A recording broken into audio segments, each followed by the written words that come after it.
Hello everyone, we are here at the Pune Golf Club, just finished this year's tournament, and today we're going to have a discussion about parenting and teaching and when you need another teacher. Good round, Adil. Three subpar round today, and we will touch two aspects today.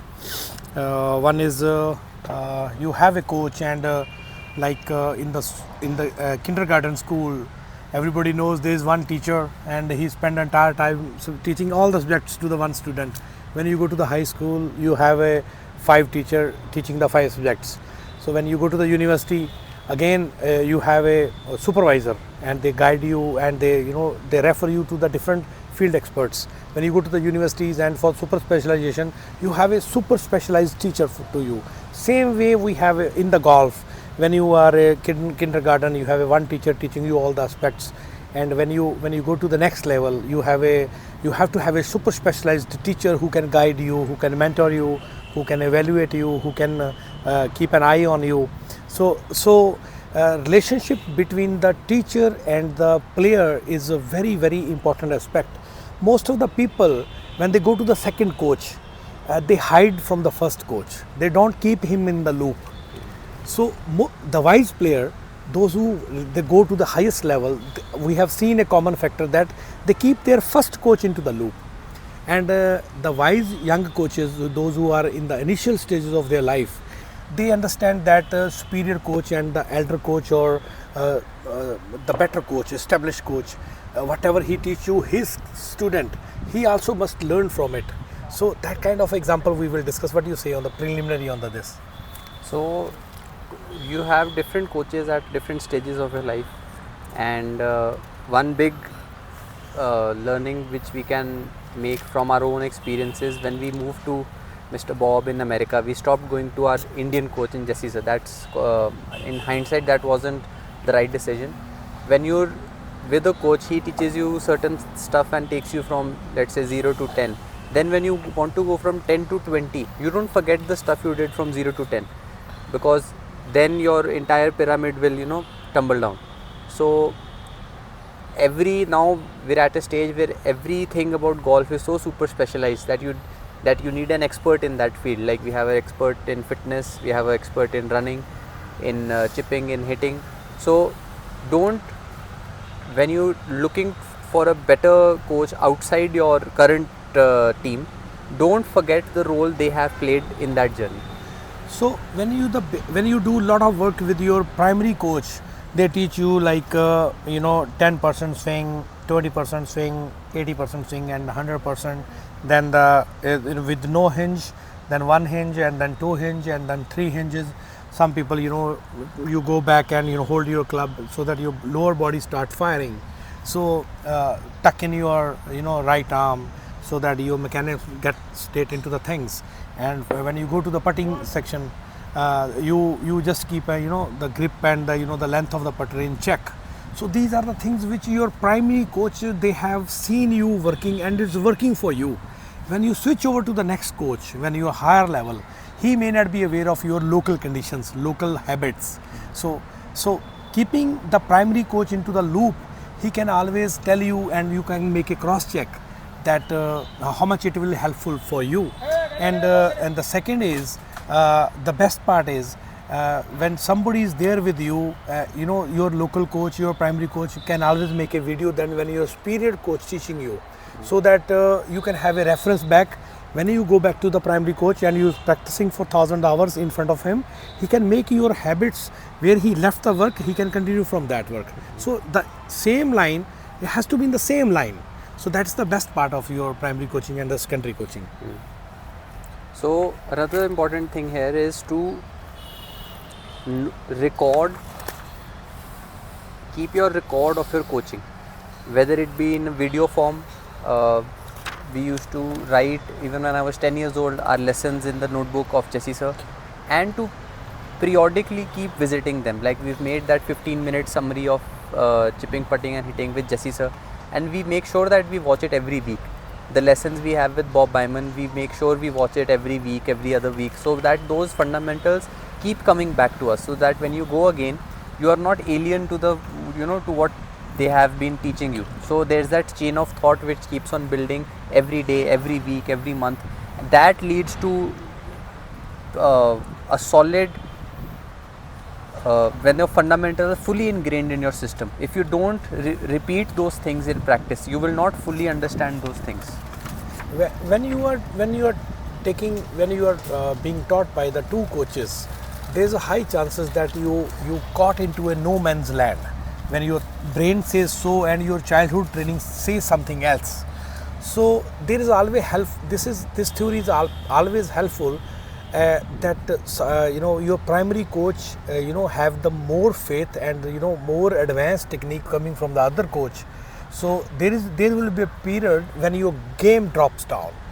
So when you have to be very patient during that time. Maybe your first coach does not like much that the second coach is teaching you, but to grow a child to a superstar, there's harmony between the two coaches is very important, and in one direction, unidirectional coaching is very, very important. So there are certain fundamentals which a new teacher will teach you to take you to the highest level, which may not or may not be first teacher agree or disagree with that. But when your game goes down, and then you realize with the time that when you start playing a good again after this turmoil, you will see that the fundamental which you have practiced from the childhood, if you start trusting those mechanisms, start fundamentals, then you will immediately start backing up. You start playing a good game. So trusting your basic mechanism is very important. Wherever you go to the teacher, after a certain period of time, you have to stick to the basics, ABC of the game. So as a golfer, I think keeping aside the professional opinions of the coach, there are some core beliefs which you have, which you have identified. Whichever coach you go to, you may go to Butch Harmon or you may go to some local coach in Chandigarh. Though your core beliefs should not change. The layers of the extra layers which they add should be added on top of your core beliefs. You should not set aside your core beliefs and then try to build something new from here on, because every coach will have a new ego. That even if you go to two different doctors with the same disease, they will tell you different cures. So there's that clash of ego in different coaches, so you have to make room for that.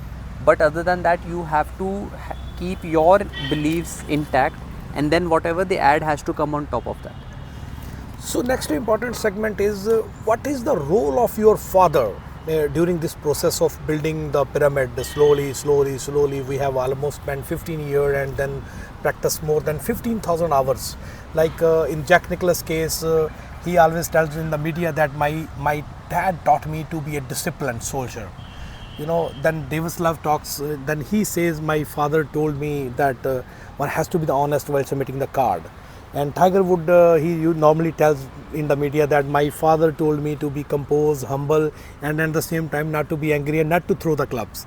So everybody has some contribution, everybody has something to say when somebody monitor you for 15,000 hours over the period of life for 15 years, maybe 10 years, maybe 20 years. So role of the father is very, very important. He must understand that are you just able to caring enough, or you are maneuvering him? Are you supervising him, or are you're pushing him? Are you motivating him, or are you controlling him? A very thin line difference between these psychology. When you are not allowing your kid to come up, not able to, if you are not digesting that he is making a lot of mistakes and you are simply pushing him, correcting him again and again, let the child make a mistake and grow himself and understand the process. So during this journey, make or break is very, very easy for it. It's a very thin line difference between the controlling or you are motivating. What do you say? So everything has to be a very fine balance, because golf is such an intricate game. It's heavily related with your emotions, with your mental side, because the game is 90% mental, and how you show up to a golf course thinking, that truly determines how you will end up playing that day. Because at the golf course, the player has free will. Every shot, he is the master of his shot, he is the master of his decisions. So you have to let your player sort of build that confidence in free thinking, that whatever decision you take, good, right or wrong will be the secondary option, but taking a decision and committing to a decision is the big thing, which a lot of younger players, they don't develop that authority, that whatever decision I take is mine. So that really has to be nurtured, and that comes from making a lot of mistakes, whether you're on a par 5 second shot over the water. If you have not hit it 3-4 times in the water, you won't know that not committing, what cost does it have. So you ideally want an environment where you make a decision, you commit to a decision, right or wrong, then you analyze it later, that what pattern of mistakes am I making, because golf is a game of mistakes. Everybody makes mistakes. It's just who makes the least mistakes wins. So, and it involves a lot of decision making on every shot. So you have to take decision after decision after decision. So the better you commit to your decisions, the more chances of it being in the right place are. As far as the role of father is concerned, they must be educated enough to understand that what is the right teacher for your child. Going to the many teacher, only father can see what's the good or what is the bad. 8 years child cannot make a difference between the good and bad teacher. Number one. Number two, methodological learning of psychology is very, very important. So taking your child to the psychologist is very important. That plays a very important role in bringing up a child. So then buying a right equipment, buying the right club, wearing the nice smart dresses, and then giving him a good nutrition is the very important role father can play. And then last but not the least, when he's practicing on the golf course, number of hours he has to practice, what kind of tournament he has to play, touring and traveling with him, and the managing the homework from the school at the home. Some people do a very smart thing, like mom take care of the school work and dad used to travel on the the golf course. So these are the basic duties of the normally a dad or mom can do to the child when he's playing through, when he's building his career, and when he's nurturing his game to the highest level. What do you say? So definitely the person traveling with you, for most people it's their father, some people their grandparents, their brother, but it is a very all-round job. You have to be a driver, caddy, you have to be a cook, you have to be a chef, you have to be the servant. So a lot of roles they have to take up, and it's a very tough job, because traveling on tour is not easy. You have to take care of a lot of things externally, and then you have to take care of a lot of things internally also. So it is a very tough job, and the better routines you have around these things, the better SOPs you have around these things, that wherever you go now, wherever we reach, our grocery is there waiting for us. We don't have to guess of what to eat. We carry our food with us. So there's a lot of elimination of variables. So that little steps like that, like we carry our own gym material, we carry our own kettle, for example. So little things like that come from experience, but they make tour a lot easier. So another thing is like managing your backend data. Your dad is making your videos and put it on the YouTube to have a backend data, and then sometime he has to make your arranges of your finances. And when you become a celebrity, then you have to the people start coming to you, signing the autograph. You are busy in the media and social media and the newspaper, and your dad has to protect you that not many people talk to you, so that you can practice. So these are the smart things. Then you have to take care of your today's the media's hype days, and somebody has to look after your marketing as well. And then end of the day, you have to invest your money, and then somebody has to keep an eye on your money, and of course the university and the classroom courses are there to be looked after by someone. One of the parent has to look after that. So these are another important parents can do when they are raising their superstar. These are very important aspects. So what do you say on this? So managing the athlete, every stage requires different types of support. I'm sure at the level Tiger Woods is, he requires a different kind of support, and the stage where we are, or even kids younger than me are, they require different types of support. So it takes a very intelligent man, a very well-rounded person to identify those needs and fulfill those different needs at different levels.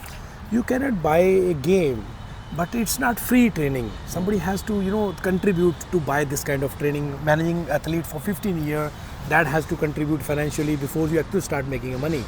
And last but not the least, it's a dad who take care of the surround system in the beginning, and the basic discipline like the parents teach to the children in the initial years, and whatever you learn in the initial year, that will make you that how successful you are as a athlete, and what the character you build over the game. Because after a certain period of time, your technical capability is not important that much. Your character and your habits and your the timing to eat, sleep and diet is very important. These habits, if you are initially set by your disciplined parents, it will help you to reach at the top. So the SOPs which are set early in life, they stick with us throughout. Like meditation was, in my earlier years, I did not focus much on it because I felt it was imposed. Then one fine day you wake up and then you realize that you actually need to meditate to be a better person and a better athlete. So now nobody has to tell, it's ingrained in my routine. When I wake up, I have to sit for 10 minutes. So little routines like this, the sooner they are ingrained in your lifestyle, the more firm they are. So the teacher and the parents, though you are just dropping the kid to the golf course and they do not monitoring, they don't see they rise much in their life. And the parents, dad or mom, those who are monitoring their kid, and they are very friendly with the child, and helping the child to be to grow up. So there is high chances that they can contribute a lot. So thank you very much, sir.